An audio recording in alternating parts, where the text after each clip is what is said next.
मैं वापस जाने लगी तो उसने मुझे पुकारा और बोला, मैंने आपसे कहा कि मेरे पीछे पुलिस लगी हुई है और आपको इतना तो मालूम ही होगा कि पुलिस किसी अच्छे इंसान के पीछे नहीं लगती, तो फिर आपने मुझ पर एतबार क्यों किया? क्यों मुझ पर एतबार कर लिया? मुझे पनाह कैसे दे दी? इसका सवाल सुनकर मेरी आंखें भीग भी गई थी।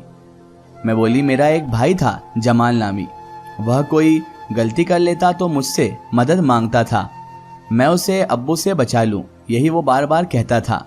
तुमने मदद मांगी तो मैंने सोचा क्या पता इस तरह तुम्हारी मदद करूं तो मेरे भाई की रूह को खुशी मिलेगी।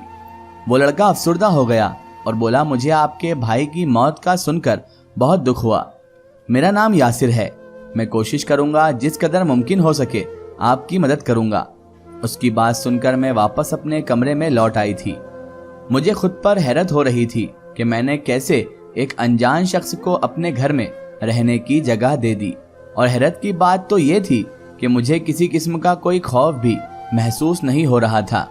उस लड़के की आंखें थी ही ऐसी जिन पर एतबार किया जा सकता था। खैर, मैं सारी रात इबादत और अस्कार में मसरूफ रही थी। सुबह फजर के वक्त मैं जल्दी से नाश्ता बनाई और यासिर के पास ले गई। वो भी जाग ही रहा था। वो नाश्ता देखकर बेहद हैरान हो गया था। मैं बोली, अब तुम चुपके से चले जाओ वरना अब्बू जाग जाएंगे।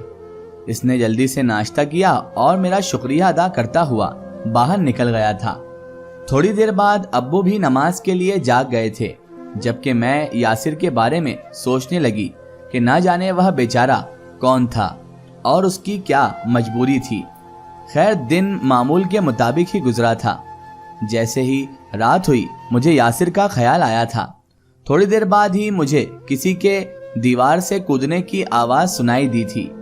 मैं जल्दी से बाहर निकली तो सामने ही यासिर खड़ा था। उसने मेरे सामने फिर से हाथ जोड़ दिए थे।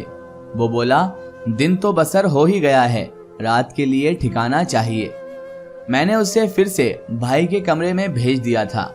आज जब मैं जाने लगी तो वह बोला, आपको अपने भाई की याद आती है? मेरी आंखों से आंसू निकलने लगे थे। मैं बोली, भाई के बाद सब कुछ उजड़ गया है। बाप बिस्तर से लग गया है, दुकान बंद हो गई है, घर में खाने के लाले पड़ गए हैं। भाई नहीं है तो ऐसा लगता है कि कुछ भी नहीं है।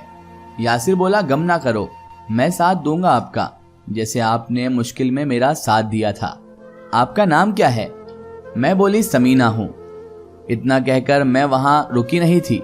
भाई की मौत के बाद हर रात खौफजदा करती थी, मगर अब 2 रातों से कोई डर नहीं लग रहा था। ऐसा लगता था जैसे मेरे तहफ़्फ़ुज़ के लिए भाई ने किसी को भेज दिया हो।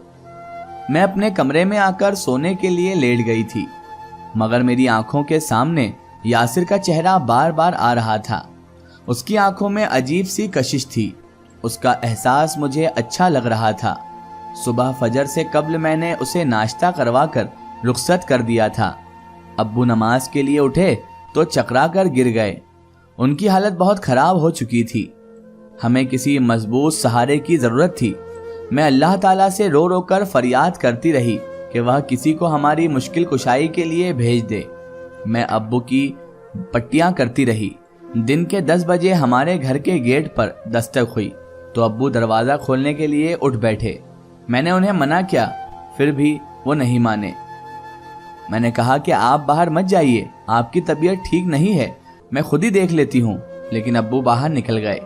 थोड़ी देर बाद जब वह लौटे तो उनके साथ यासिर को देखकर मैं तो दंग ही रह गई थी। अब्बू मेरी तरफ देखकर बोले, समीना, ये लड़का तुम्हारे मरहूम भाई का दोस्त है, इसके लिए चाय पानी का बंदोबस्त करो। मैं जल्दी से चाय बनाने के लिए बाहर निकल गई। जब मैं लौटकर वापस आई तो अब्बू यासिर से सवालात पर सवालात पूछ रहे थे। अब्बू बोले, बरखुदार, मैंने कभी अपने बेटे के मुंह से तुम्हारा जिक्र तक नहीं सुना है। यासिर मुस्कुराकर बोला, आप बिल्कुल ठीक कह रहे हैं, क्योंकि मैं और जमाल बेगीना साथी नहीं थे। 1 माह कबल ही हमारी दोस्ती हुई थी।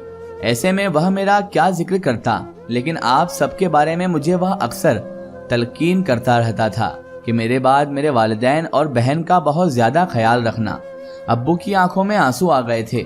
यासिर बोला, अंकल जी, मैं बेसहारा हूँ, مجھے سہارے کی ضرورت ہے، آپ سے گزارش ہے میری، آپ اگر سر پر ہاتھ رکھ دیں گے تو لگے گا کہ میرا باپ مجھے مل گیا ہے۔ ابو نے یاسر کے سر پر ہاتھ رکھ دیا تھا، پھر وہ زبردستی ہی انہیں اپنے ساتھ اسپتال لے گیا۔ اسپتال سے جب لوٹے تو ابو کی حالت قدرے بہتر ہو چکی تھی۔ ابو نے یاسر کو اپنی دکان کی چابیاں بھی دے دی تھی۔ شام 7 بجے واپس آ کر یاسر ابو کی چابیاں اور حساب کتاب دے کر چلا گیا تھا۔ یاسر کے جانے کے ساتھ ہی میرا دل بھی بجھ گیا تھا، کیونکہ مجھے معلوم تھا کہ آج رات وہ نہیں آئے گا، مگر وہ رات کے وقت پھر سے آ گیا تھا۔ میں اسے دیکھ کر بے انتہا خوش ہوئی تھی۔ میں جلدی سے بولی، یاسر آپ جمال بھائی کے دوست تھے، مگر آپ نے کبھی تذکرہ تک نہیں کیا ہم سے تو۔ یاسر چند لمحوں کے لیے چپ کر گیا تھا، پھر بولا، نہیں سمینہ، میں جمال کا دوست نہیں تھا، میں نے تو اس کا ذکر ہی تمہارے منہ سے سنا تھا۔ دراصل بات یہ ہے کہ میں نے تم سے وعدہ کیا تھا نا کہ ساتھ دوں گا، تب ہی تمہارے ابو کے پاس آ کر جھوٹ بول دیا۔ یاسر آج مجھے آپ کی بجائے تم کہہ رہا تھا، اور مجھے اس کا اس طرح سے مخاطب کرنا بہت اچھا بھی لگ رہا تھا۔ میں یاسر سے تھوڑی دیر گفتگو کرنے کے بعد اپنے کمرے میں چلی گئی تھی۔ اگلے دن یاسر پھر سے ابو کے پاس آ کر بیٹھ گیا اور ان کی تیمارداری کرنے لگا۔ سارا دن وہ دکان پر بیٹھا رہا۔ شام میں جب چابی دینے آیا تو ابو نے اسے کھانے پر روک لیا اور حساب کتاب میں سے چند پیسے نکال کر اس کی ہتھیلی پر رکھ بھی دیے تھے۔ ابو بولے، بچے یہ تمہارا کرایہ، میں نہیں جانتا کہ تم کہاں سے آتے ہو، تمہاری فرما برداری دیکھ کر جی چاہتا ہے کہ تمہیں اپنے گھر میں رکھ لوں، مگر جوان بیٹی ہے میری، لوگ طرح طرح کی باتیں بنائیں گے۔ تب یاسر نے ایک ایسی بات کہی کہ میں تو حیران ہی رہ گئی، میں تو چکرا ہی گئی تھی۔ وہ بولا، انکل میں جانتا ہوں آپ سمینہ کی شادی کے لیے فکر مند ہیں، اگر میں کہوں کہ میں سمینہ سے شادی کرنا چاہتا ہوں تو آپ کا جواب کیا ہوگا انکل؟ ابو کی آنکھوں میں آنسو آ گئے تھے۔ وہ بولے، اس سے زیادہ اچھی بات اور کیا ہو سکتی ہے بیٹا۔ ابو کی رضامندی سنتے ہی میں بھاگ کر اپنے کمرے میں چلی گئی تھی۔ اگلے ہی دن یاسر دوپہر میں گواہ اور مولوی کو لے کر آ گیا تھا۔ بہت ہی سادگی سے ہمارا نکاح ہوا تھا، مگر میں اس شادی کی وجہ سے بے انتہا خوش ہو گئی تھی، اتنی خوش میرے قدم ہی زمین پر نہیں لگتے تھے۔ میں نے اپنے ہاتھوں سے اپنا کمرہ سجایا جہاں ہم نے اپنی شادی شدہ زندگی کا آغاز کیا۔ یاسر بہترین شوہر ثابت ہوا تھا، وہ بہت اچھا داماد بھی تھا، ابو کا بہت خیال رکھتا، مجھے تو اس نے سر آنکھوں پر اٹھا رکھا تھا، میرے ساتھ ایسے برتاؤ کرتا جیسے میں اس کی محبوبہ ہوں اور وہ مجھ سے محبت کرتا ہو۔ اس کا ایک سٹوری ہم دیکھیں گے اس کے اگلے پارٹ میں۔